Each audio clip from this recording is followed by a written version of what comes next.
Today we're talking about Killing the SS by Bill O'Reilly. Now, whatever your views on Bill O'Reilly, I'm still glad I took the time to read this book. I've read several books about the pursuit, capture, and convictions of Nazi SS members who escaped trial and conviction after the war, and I always feel like there's something new I haven't read or something new to learn because it was such an involved process. Now, there was a plethora of information about the self-styled Nazi hunters I didn't know about, and how deeply ingrained the Mossad were, how so heavily involved they were in the tracking and trapping than was first reported. Apparently, they'd kept their actions secret for many decades.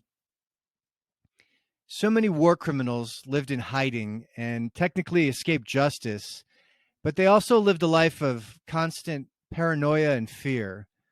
While it's not a worse punishment than actually being caught and hung or hanged, it's at least something. You don't need to be a World War II fanatic to understand this book and this time in history.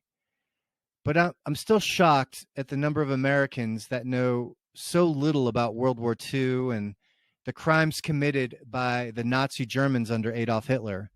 Maybe if they did, they wouldn't be so loose with the comparisons of people they don't like to Hitler. This book isn't about World War II specifically, but about what happened to some of the worst Nazi criminals after the war ended. I was familiar with many of the book's storylines, but I still learned a great deal about the capture and the eventual demise of many SS Nazis. O'Reilly did an excellent job of turning their life events into intriguing stories and introducing the reader to players they may have never heard of. It's hard for me to call reading about the crimes committed against humanity an enjoyable read, but it was, because it was difficult to put this book down. You want to read more, and that's a good thing. So if you're unfamiliar with people like Martin Bormann, Adolf Eichmann, and some of the other sick, twisted sadists from this time in history, then this book will enlighten you.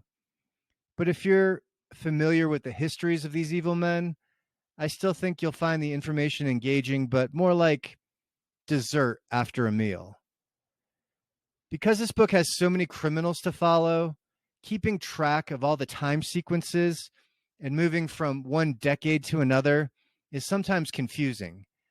I would have liked to have had all the criminals introduced at the beginning of the book and moved forward in time decade by decade, instead of the way O'Reilly caused confusion by intertwining all the criminals, even introducing new Nazi SS members toward the end of the book.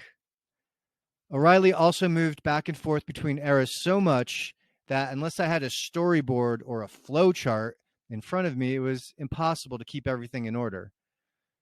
I actually considered making an outline just to understand who was who and when, but I didn't. Overall, this was an interesting and well-done book, but it was also agonizing. While the atrocities of the Second World War are so widely known, it doesn't lessen their horror or sadness. So many dead and displaced. The losses are just unimaginable. O'Reilly and his co-writer Martin Dugard didn't spare any of the gory details. This is a graphic read. However, I think it's necessary. People must never be spared how ugly war is. Reading about the sickness and sadism of some of these SS, I had a hard time coming to grips with just how evil they could be. How they felt no remorse and still pled not guilty when going to the trial because they were following orders. I wonder if compassion ever played a role in how they made people suffer.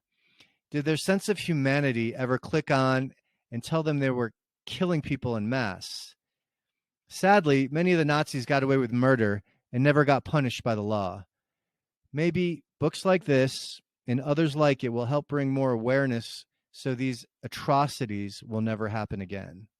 From legendsofhistory.org, I'm Griffin, and thanks for listening.